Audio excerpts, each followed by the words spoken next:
Baik, halo apa kabar semuanya? Kembali lagi bersama saya dengan Mary Pascalia. Kali ini kita akan belajar bersama-sama bagaimana melakukan analisis RAS pada data dikotomi dengan aplikasi Ministep versi 5.11.1. Nah, analisis RAS adalah metode analisis pengukuran yang digunakan untuk melihat kualitas instrumen dan kemampuan responden dengan menempatkan kemampuan responden dan tingkat kesulitan butir soal pada satu skala yang sama, yaitu skala logik. Nah, analisis RAS ini digunakan untuk melihat beberapa hal, yaitu yang pertama bisa melihat kemampuan siswa. Jadi, dari analisis ini akan ditunjukkan siswa mana yang memiliki kemampuan tinggi, sedang, atau rendah berdasarkan pola jawaban mereka. Kemudian, melalui analisis RAS ini kita juga bisa melihat tingkat kesulitan soal. Jadi, nanti akan ditunjukkan soal mana yang paling mudah, sedang, dan yang paling sulit. Kemudian, kita juga bisa melihat apakah soal itu terlalu mudah, terlalu sulit, atau sudah sesuai dengan kemampuan siswa. Jadi kesesuaian soal itu dengan kemampuan siswa itu bisa diukur. Kemudian kita juga bisa melihat kualitas butir soal. Jadi kita menilai apakah setiap item berfungsi dengan indikatornya itu. Jadi nanti ada beberapa indikator yang menjadi perbandingan, dan itu nanti kita akan pelajari bersama-sama. Kemudian kita juga bisa melihat reliabilitas instrumen, ya, menunjukkan apakah instrumen mampu membedakan kemampuan siswa secara baik. Kemudian yang selanjutnya kita juga bisa melihat pola respon siswa, yaitu melihat apakah jawaban siswa sesuai dengan pola yang diharapkan. Misalnya siswa berkemampuan tinggi cenderung mendapat lebih banyak soal dengan benar. Nah, uji statistik untuk model RAS ini kita gunakan untuk mengukur validitas konstruk. Validitas konstruk itu adalah apakah sebuah instrumen atau tes itu benar-benar mengukur konstruk atau konsep teoritis yang ingin diukur. Analisis RAS kali ini kita akan menganalisis untuk data dikotomi. Data dikotomi itu adalah data yang hanya memiliki dua kategori jawaban atau dua kemungkinan skor. Dan dalam konteks output Ministep yang kita gunakan, data dikotomi itu setiap butir soalnya hanya diberi skor 1 jika benar, kemudian 0 jika salah. Nah, data dikotomi yang telah saya siapkan di sini yang akan kita olah adalah daftar jawaban siswa pada tes formatif matematika materi fungsi linear. Di sini saya siapkan datanya di Excel, ya. Di sini ada kolom-kolomnya, ya, sudah ada di sini kolom pertama, kedua, ya, A dan B ini di sini untuk kode siswanya, ya. Kode siswanya itu berupa angka 2 digit. Jadi yang kemudian yang C-nya ini, kolom yang C itu untuk melihat jenis kelamin. Jadi L untuk laki-laki, P untuk perempuan, kemudian yang kolom D ini untuk asal siswa. Jadi K untuk kota, D untuk desa. Kemudian mulai dari E hingga N ini jawaban siswa untuk 10 soal tes formatif tadi. Jadi optionnya atau pilihannya itu A, B, C, D, dan E. Jadi di sini sudah dituliskan daftar pilihan jawaban siswa. Baik. Jadi untuk Excel ini tadi kita ubah format column width-nya, ya. Column width-nya supaya dia ini 4 kita ubah dulu menjadi 1. Ya, supaya dempet. Ya, kita tandai semua, kemudian column width-nya kita ubah menjadi 1. Oke, jadi dempet seperti ini. Nah, kemudian file ini kita ubah formatnya, yaitu dengan cara kita ketik file, kemudian kita pilih save as, kita simpan kemudian dengan nama dikotomi. Kemudian kita ubah menjadi ini formatted text space delimited. Jadi kita pilih ini, kemudian kita beri nama. Di sini saya memberi nama dikotomi. Kemudian setelah kita beri nama dikotomi, kita save. Oke, karena ini sudah ada, ya. Jadi di sini dia bertanya apakah ingin di replace. Oke, baik. Sekarang data tadi sudah siap. Kita akan mengolahnya dengan Ministep. Kita buka aplikasi Ministep kita. Baik, saya geser. Di sini ada dialog box welcome to Ministep, kita close saja. Oke, saya geser di sini. Nah, baik, di sini kita akan membuka file yang telah kita save as tadi ya.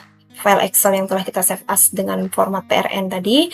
Kita klik file, kemudian open file, dan kita cari data tadi. Tadi kan kita simpan atas nama dikotomi ya. Nah, ini kita pilih, kemudian kita open. Baik, setelah itu selanjutnya sekarang kita akan men-setup data tadi. Kita klik data setup. Nah, di sini sudah masuk tadi ya pilihan jawaban siswa. Nah, kita akan mengisinya. Di sini yang pertama name first person label column, ini benar yang pertama ya. Jadi di sini data ini kan terbagi atas dua, yaitu data person dan data item. Data person ini artinya untuk data dari siswa. Ya, data dari siswa ini kan mulai dari yang kolom pertama, kedua itu untuk kode siswa, yang ketiga dan yang ketiga itu jenis kelamin, yang keempat itu kan tadi asal tuh. Jadi data untuk person ini berada di kolom 1 hingga kolom yang keempat. Jadi name length-nya itu ya. Jadi untuk person-nya, label length-nya itu kita buat dari 1 hingga yang keempat. Jadi ini kita ganti jadi 4.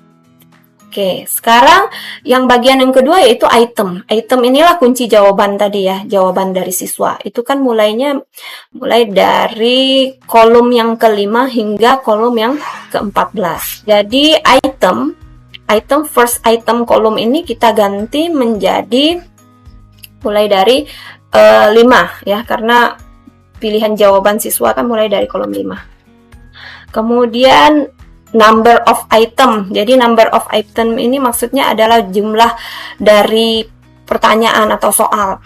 Jumlah pertanyaan atau soal itu adalah 10. Oke, kita lihat yang lain. Number of row benar itu 30.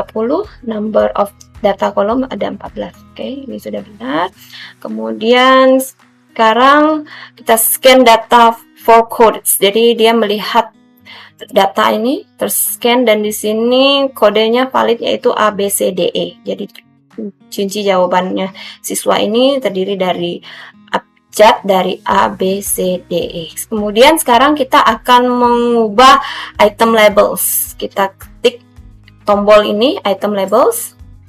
Nah, kita akan mengubah nama itemnya tadi ya. Jadi untuk mengkodekan itemnya.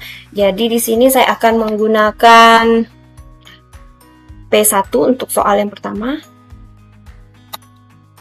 Kemudian selanjutnya P2, pertanyaan kedua, P3, P4, P7. Oke, seperti itu. Jadi item labelnya saya pikir sudah oke. Dari pertanyaan pertama hingga 10 sudah kita kasih label. Kita oke kan? Nah, di sini sudah muncul namanya. Kemudian di sini kita akan membuat kunci jawaban ya, kunci jawaban. Jadi kita pilih MCQ scoring key ya, kita ketik. Nah, di sini akan muncul baris kunci jawaban. Jadi kita ketikkan di sini kunci jawabannya. Di sini saya sudah siapkan kunci jawaban, tinggal kita pindahkan saja. Mulai dari kolom kelima ya. Kita ketikkan di sini untuk yang soal pertama itu B. Oke. Maaf ya. Jadi di sini kita ketikkan B, kemudian C, A, D, E, B, A, C, D, E. Oke, di sini kalau muncul kolom lebih, kita bisa hapus dengan cara kita pilih dulu ya, kolom yang ke-15 ini kan muncul ya. Jadi kita hapus, kita ketik, kita klik remove excess rows atau rows kolom yang berlebihan ya. Oke. Nah, sekarang sudah siap ya datanya, jadi kita klik, kita pilih mini step.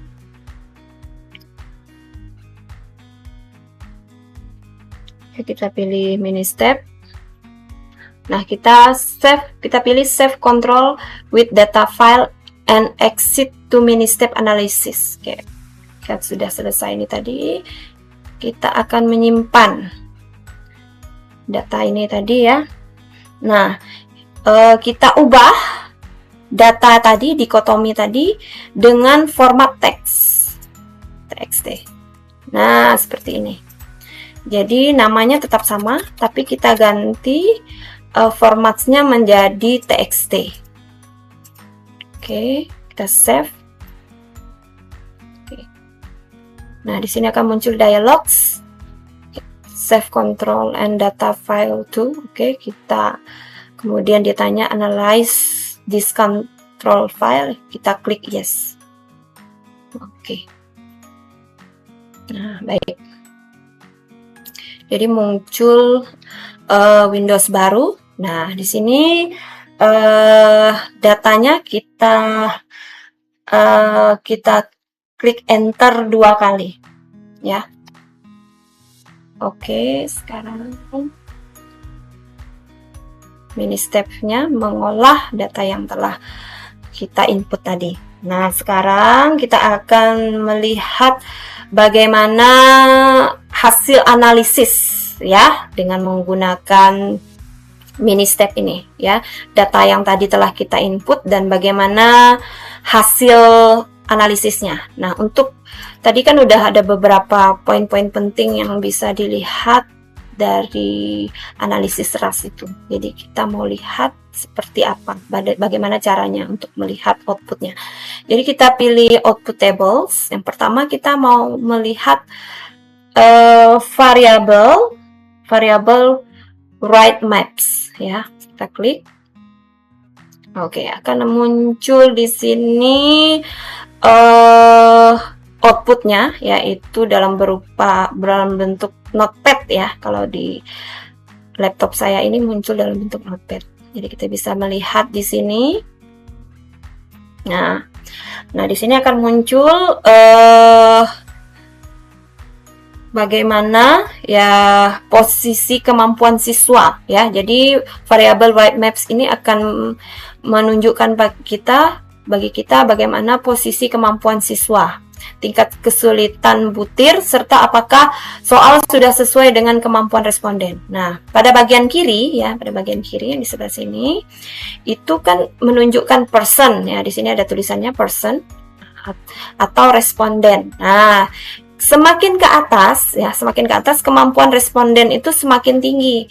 Jadi kita bisa melihat tadi dari 30 siswa kita melihat.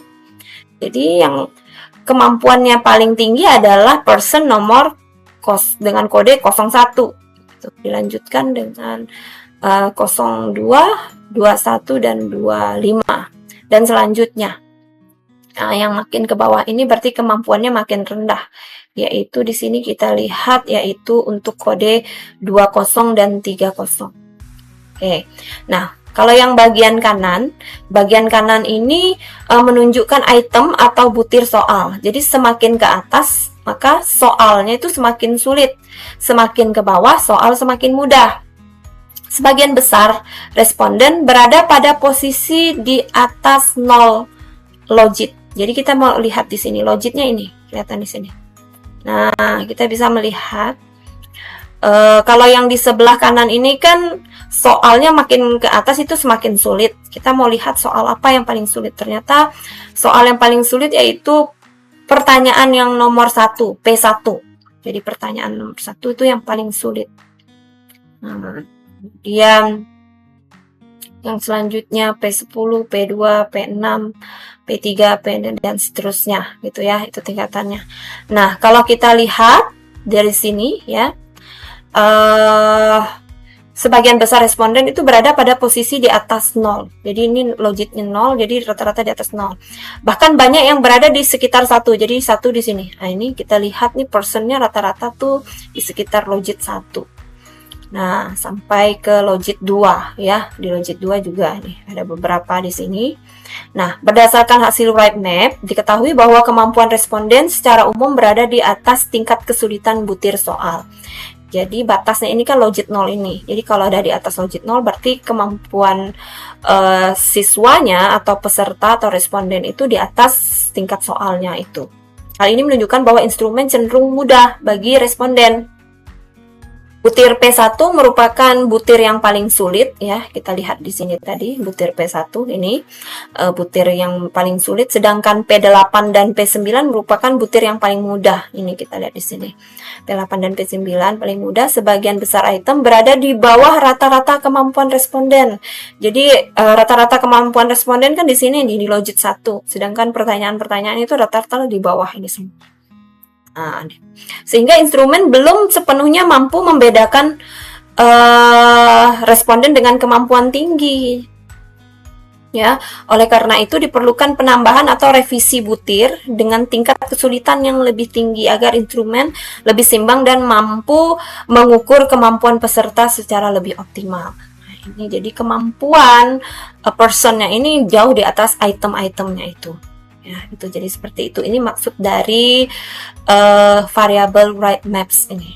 Nah, selanjutnya kita akan melihat output dari summary statistik. Kita kembali ke aplikasi ini tadi, ya, step. Kita pilih output tables-nya adalah summary statistik. Ya, kita klik. Nah, oke. Nah, di sini kita akan melihat, di sini akan muncul tabel, yaitu summary measure, ya, person dan summary measure untuk item. Nah, ini maksudnya apa? Oke.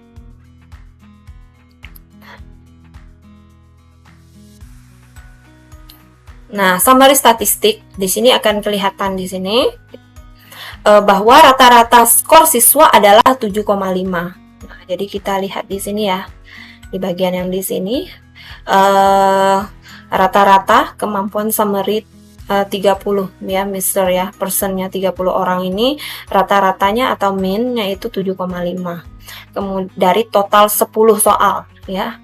Artinya secara umum siswa dapat menjawab sekitar 75% soal dengan benar. Kemudian nilai rata-rata kemampuan siswa ini logitnya itu misernya itu 1,19 ya. Sedangkan rata-rata item berada pada 0,00. Nah, 0,00. Ini berarti kemampuan siswa ya secara umum lebih tinggi daripada tingkat kesulitan soal. Kita lihat dulu di sini miser untuk itemnya itu kan 0,0. Sedangkan miser untuk personnya itu 1,19. Jadi dia di atas. Jadi personnya ini di atas dari item. Jadi kemampuan siswanya itu lebih tinggi daripada tingkat kesulitan soal. Nah, logit itu maksudnya apa ya? Jadi kalau logit positif itu artinya kemampuan atau konstruk responden itu relatif tinggi, yaitu berada di atas rata-rata tingkat kesulitan item. Kalau logitnya 0 berarti seimbang. Kemudian logit negatif itu kemampuan atau respon itu tuh lebih rendah daripada tingkat kesulitan item. Jadi seperti itu. Nah, di sini juga ada yang perlu saya tekankan juga, pada output itu terdapat keterangan maksimum extreme score. Nah, ini kelihatan di sini maksimum extreme score. Jadi ada one person, ada satu orang, yaitu dia 3,3%. Ini maksudnya ada satu siswa atau 3,3% dari jumlah siswa total yang memperoleh skor ekstrim. Nah, skor ekstrim kemungkinan besar menjawab seluruh soal dengan benar. Nah, nanti akan kita buktikan ini. Akan kita buktikan apakah benar ada satu orang yang menjawab seluruh soal dengan benar. Nah, itu. Nanti kita akan lihat seperti apa, bagaimana melihat adakah siswa yang menjawab dengan benar semua. Kemudian di sini juga kita akan bisa melihat nilai Cronbach's alpha. Nah, nilai Cronbach's alpha itu apa? Nilai Cronbach's alpha itu di sini kita lihat kalau untuk nilai Cronbach's itu kan untuk menunjukkan seberapa konsisten item-item dalam kuesioner ya, mengukur konstruk variabel yang sama.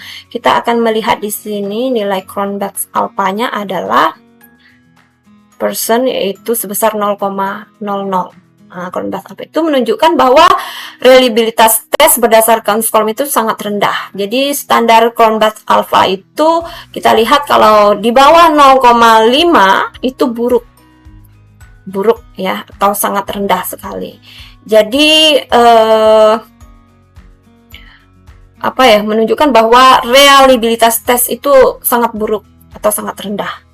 Nah, nanti kita lihat kenapa bisa seperti itu, kita akan melihat dari output yang lainnya. Kemudian kita juga melihat nilai percent reliability. Percent reliability-nya ini adalah 0,0. Nah, kita lihat ya, percent reliability adalah 0,0 dan percent separation-nya juga 0,0. Ini percent separation-nya 0,0. Nah, ini artinya apa? Ini merupakan catatan penting. Artinya instrumen belum mampu membedakan kemampuan siswa ya ke dalam kelompok kemampuan yang jelas. Jadi dari nilai percent reliability ini menunjukkan bahwa instrumen ini tidak mampu untuk membedakan kemampuan siswa. Nah, jadi kita lihat dari kriteria reliability ini ya, kalau nilai reliability-nya 0,0 ini artinya dia di bawah dari 0,67, artinya kriterianya lemah. Jadi jika percent reliability-nya tinggi, itu berarti instrumennya mampu membedakan responden yang memiliki kemampuan tinggi, sedang, dan rendah. Tapi kalau rendah itu artinya instrumen tidak mampu membedakan kemampuan responden. Penyebabnya itu apa? Penyebabnya itu bisa jadi adalah jumlah item terlalu sedikit ya. Ya benar, ini karena ini kan soalnya hanya 10 di sini. Kemudian item terlalu mudah atau terlalu sulit. Kemudian variasi kemampuan responden terlalu homogen, dan juga banyak respon ekstrim, misalnya semua benar atau semua salah. Jadi ini penyebabnya yang membuat reliability-nya rendah. Nah, kemudian kita mau lihat item reliability. Item reliability di sini juga di sini ditunjukkan 0,00. Item 0,0 ini dan item separation-nya juga 0,00. Nah, ini menunjukkan bahwa sampel siswa pun belum, dari sampel siswa ini belum mampu membedakan tingkat kesulitan item secara jelas. Ya, kita lihat kalau 0,0 itu kan berarti di bawah 0,67, kriterianya lemah. Kalau tinggi berarti dia mampu mengukur tingkat kesulitan item dengan stabil. Artinya item yang sulit, memang tampak sulit, dan item yang mudah memang tampak mudah berdasarkan respon siswa. Tetapi kalau item reliability rendah, ini jadi kebingungan. Dia tidak bisa menunjukkan item soal itu seperti apa. Nah, ini penyebabnya bisa jadi karena jumlah responden terlalu sedikit, kemudian tingkat kesulitan item terlalu mirip. Jadi mungkin saja soalnya mudah semua, atau sulit semua, atau sedang-sedang semua, bisa seperti itu. Kemudian variasi kemampuan responden kurang beragam, entah mungkin dia pintar semua atau kurang semua di kelas itu. Kemudian ada item yang tidak fit atau bermasalah. Nah, nanti kita akan selidiki seperti apa, bagaimana untuk menyelidiki item itu bermasalah atau tidak. Oke, seperti itu ya. Kita akan melihat sekarang output yang lain lagi. Nah, kita kembali ke mini step kita pilih output tables, kemudian kita pilih item measure. Nah, ini dia. Akan muncul output seperti ini.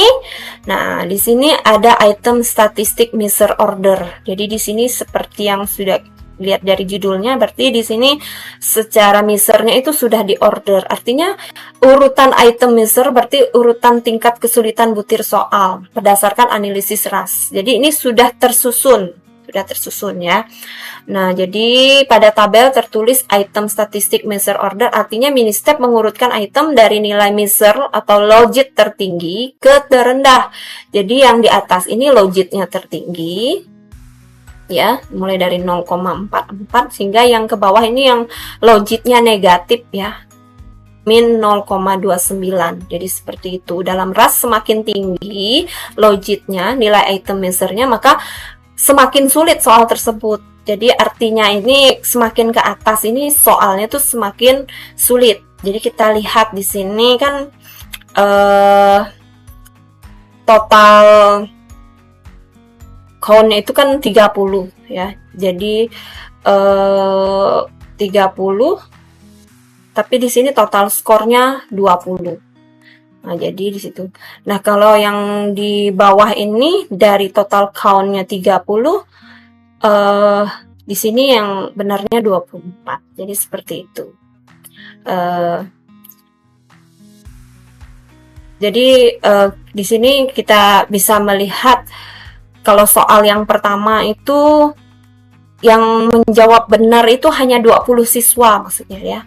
Kemudian yang soal yang ke-10 yang menjawab benar tuh hanya 21 siswa. Nah, kalau yang ke bawah ini yang soal nomor 8 dan nomor 9 ini berarti yang paling mudah. Jadi dari 30 siswa ini dia ada 24 siswa yang menjawab benar. Jadi itu maksudnya dari item measure ini kita bisa melihat tingkat urutan kesulitan ya dari soal itu. Baik, selanjutnya kita mau lihat output dari item fit order. Jadi kita pilih output tables kembali, kemudian item fit order yang ini, ada 10. Baik, sini akan muncul urutan item fit order, ya. Nah, jadi fit dan misfit. Nah, di dalam analisis RAS, ya, analisis RAS itu valid dan tidak valid itu namanya ya, kalau valid itu dikatakan namanya fit, tapi kalau tidak valid itu namanya misfit. Jadi seperti itu. Nah, di sini dikatakan item misfit order. Item misfit order, jadi urutan butir soal itu berdasarkan tingkat ketidaksesuaian pola respon item terhadap model RAS. Jadi ini bukan urutan soal tersulit, yang urutan soal tersulit itu tadi yang measure itu ya. Nah, kalau ini jadi ini adalah urutan soal dari yang paling perlu diperiksa sampai yang paling sesuai atau paling stabil. Jadi paling atas ini yang paling misfit, ya, yang paling tidak valid. Dan makin ke bawah adalah yang makin fit atau paling valid. Nah, bagaimana sih kita mengecek valid dan tidak validnya itu? Yaitu ada kriteria item fit RAS namanya. Di sini kita yang melihat itu yaitu bagian outfit MNSQ, outfit ZSTD, dan kemudian point measure correlation-nya ini. Jadi 3 hal ini yang kita pilih, yaitu yang ini, bagian kolom yang ini, kemudian bagian kolom yang ini, kemudian yang ini. Nah, jadi 3 ini berderet. Nah, kita lihat benar nggak yang ini nih misfit gitu ya. Kita lihatkan, kita pindahkan dulu ini kriterianya ini. Kita kopikan. Kita pindahkan ke sini biar kita enak melihatnya. Oke. Sekarang kita akan mengecek benar nggak sih yang ini nih misfit gitu ya. Jadi kita lihat di outfit ya, ini outfit MSQ, dia itu harus memenuhi antara 0,5 hingga 1,5. Di sini adalah 1,29. Ini masuk ya. Kemudian outfit ZSTD. Yang ininya 1,07. Ya, ini 1,07 masih masuk di sini. Kemudian point measure correlation-nya itu antara 0,4 hingga 0,08. Nah, ini dia nilainya negatif. Nah, jadi di sini dia ada yang tidak memenuhi. Jadi ada satu hal, jadi ini misfit. Nah, sekarang kita mau lihat yang ke bawah ini, benar nggak ini yang paling fit ya. Jadi kita mau lihat mulai dari yang ini. Ini harus antara 0,5 hingga 1, ini 0,78 berarti masuk. Kemudian ini min 0,81 berarti untuk outfit ZSTD-nya masuk ya, memenuhi. Kemudian untuk point correlation-nya itu 0,41 ya, masuk ya dalam ini. Nah, ketiga-tiganya ini memenuhi kriteria, oleh karena ini yang paling fit ya, paling fit. Nah, jadi paham ya. Jadi di sini sebenarnya kita udah dibantu oleh ras ya. Jadi dari yang paling atas ini yang soal yang harusnya menjadi perhatian kita. Jadi ini yang tidak fit. Jadi kita harus memperbaiki soal yang bagian ini. Item yang berada di urutan atas seperti P5 ini ya. Nah, ini soal yang nomor 5. P8, P6 ya adalah item yang pola jawabannya paling tidak sesuai dengan prediksi model RAS. Artinya, respon siswa terhadap item tersebut agak tidak terduga. Misalnya, bisa saja siswa yang kemampuannya tinggi justru salah pada item tersebut atau item kurang sejalan dengan konstruk yang diukur. Nah, sementara itu di item P7, pertanyaan yang ke-7, itu berada di urutan paling bawah. Bukan berarti paling mudah ya, atau paling sulit ya, tetapi ini menunjukkan bahwa item tersebut paling stabil atau paling sesuai dalam tabel misfit order ini. Artinya begini, kalau pemain seandainya ini soalnya mudah, jadi anak-anak cenderung respondennya cenderung benar semua gitu. Nah, kalau pamannya ini soalnya sulit, anak-anak cenderung salah di soal ini. Jadi ini sesuai. Nah, kalau yang soal yang P5 ini, yang pertanyaan yang kelima ini kemungkinan gini, dia soalnya mudah tapi kok respondennya kok salah semua menjawab ya, kebanyakan salah. Nah, itu jadi tidak sesuai dengan pola jawaban prediksi model RAS-nya. Jadi seperti itu maksudnya. Nah, baik. Selanjutnya kita mau lihat hasil analisis lain. Di sini kita mau lihat output tables untuk person measure. Nah, baik. Nah, person measure di sini ya, yaitu urutan data siswa dengan skor paling tinggi hingga ke paling rendah. Nah, jadi di sini kita akan melihat person yang mana yang paling tinggi. Nah, kemudian person mana yang nilainya paling rendah. Nah, dari 10 contoh nih person yang entry person yang dengan kode 1 ya. Dia dari 10 soal, ini dia 10 total skornya. Nah, ini benar tadi ya. Tadi kan ada di Mister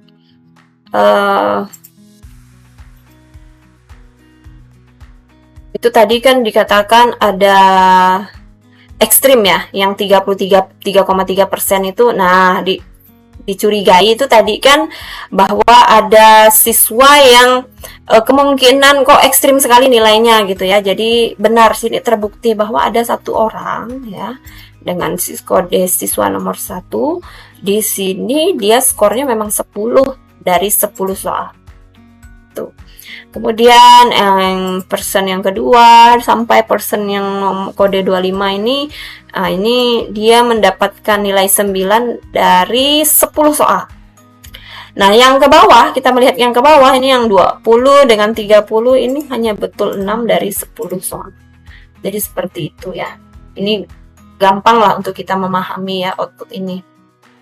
Jadi dalam output range semakin tinggi nilai person measure atau logit, berarti makin tinggi kemampuan siswa pada konstruk yang diukur, itu maksudnya seperti itu.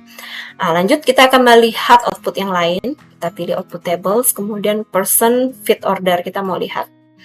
Nah, di sini sudah diorder atau sudah diurutkan ya, siswa berdasarkan seberapa tidak sesuai atau tidak terdukanya pola jawabannya terhadap model RAS.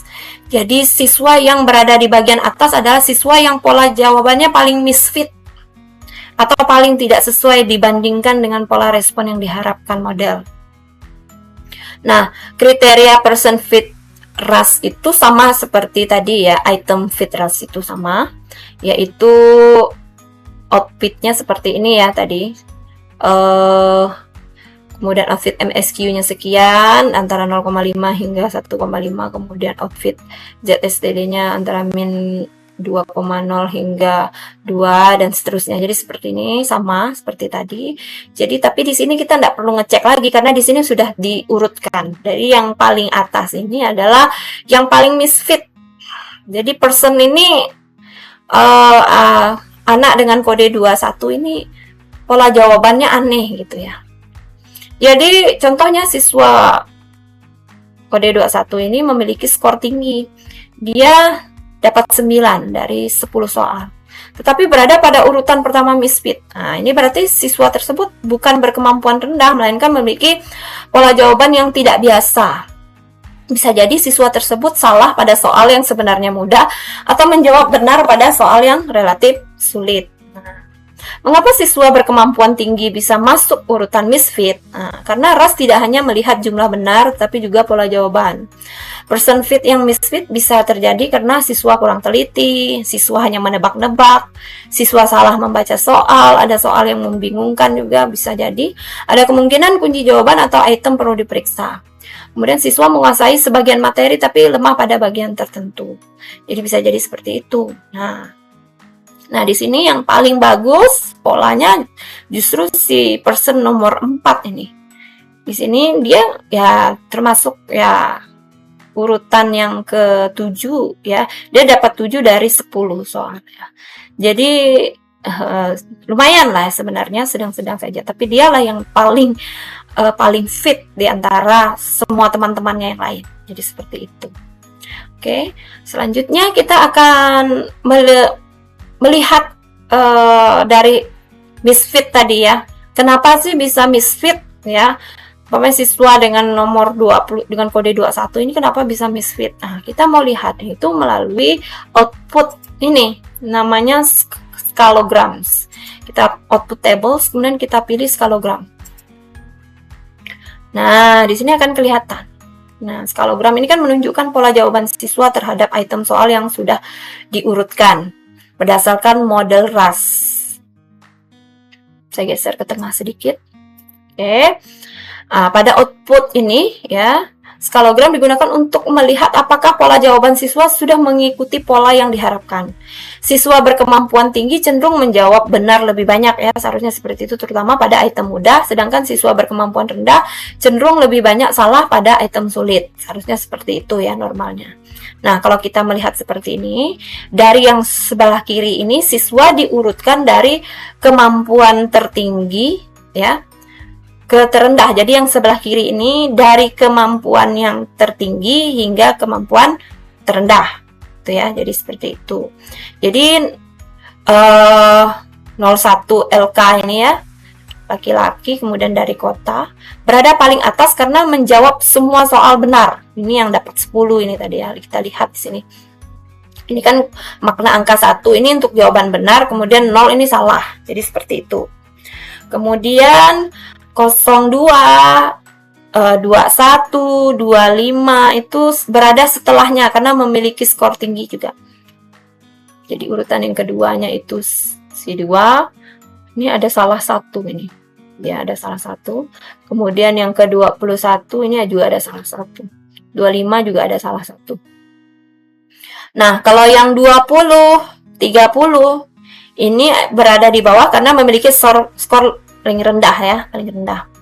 Di sini kita lihat kesalahannya yang 30, yang 20 ini ada 1, 2, 3, 4, salah 4. Yang 30 juga sama ya.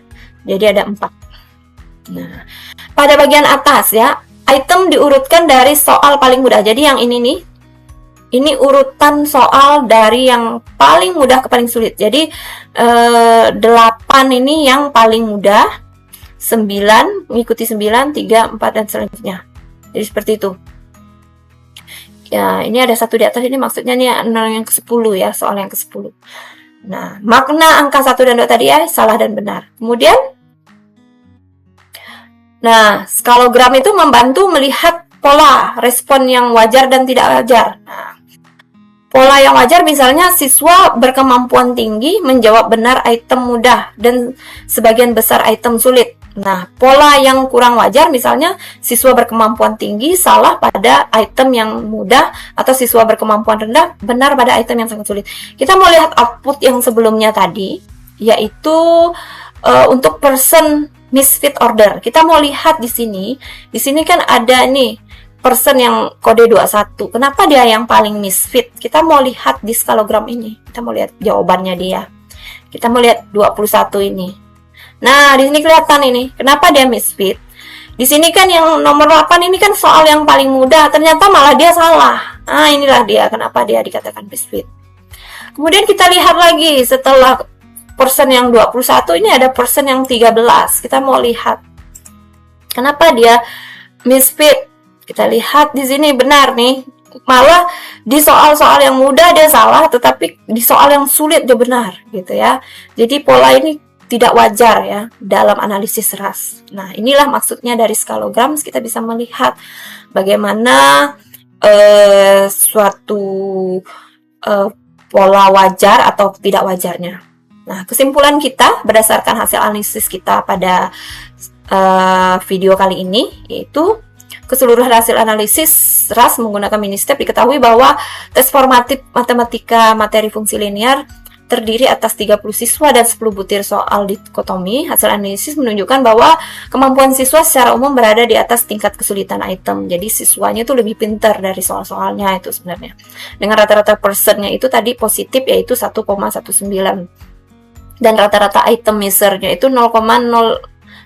Jadi personnya lebih di atas dari item, menunjukkan bahwa soal tes cenderung mudah bagi siswa. Kemudian butir pertanyaan yang pertama merupakan item paling sulit, sedangkan ini di sini dilihat di skalogramnya. Kemudian sedangkan pertanyaan ke-8 dan ke-9 adalah yang paling mudah. Secara umum nilai infit dan outfitnya untuk menunjukkan bahwa pola respon siswa dan item masih sesuai dengan model ras. Namun, nilai person reliability, item reliability, dan separation sebesar 0,00 menunjukkan bahwa instrumen belum mampu membedakan kemampuan siswa maupun tingkat kesulitan item secara optimal.